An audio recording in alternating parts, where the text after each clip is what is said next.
The only separation sort of like that I get, this is going to sound twisted. Yeah. So I'm a Mac guy, right? Okay. I have my Mac computer, my Mac laptop, and my phone, my Apple iPhone.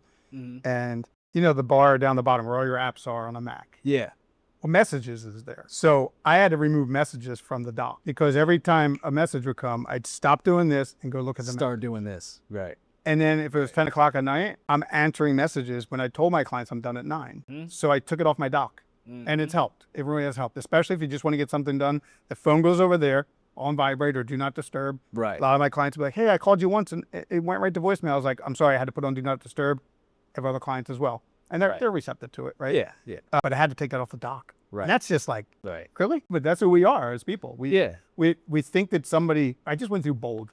Mm-hmm. And one of the biggest things that Molly, who was the coach there, she said, just remember this.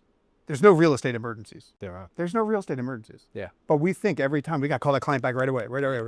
Yeah. And, okay, so maybe somebody calls you and says, hey, I'm looking to sell my home, and you call them back an hour later, and they say, I'm sorry, I called someone else. It just wasn't your client.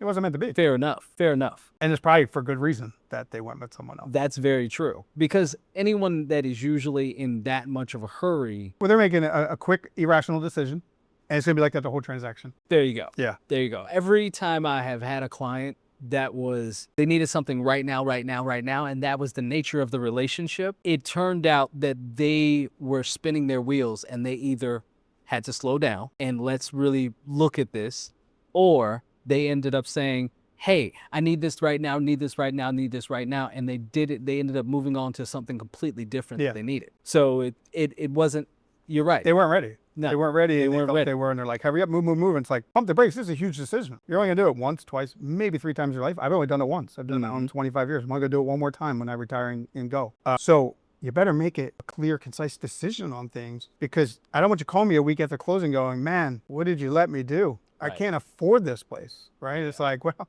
and that's what you talked to your lender and he said you could, and you worked that out with him, told you it wasn't a good idea, and it's hard when you tell someone like, you're making a bad decision and they go with it anyway. It's like, I wish you all the luck, There's only so much that you can do. No You one's can guide and advice, those type of things.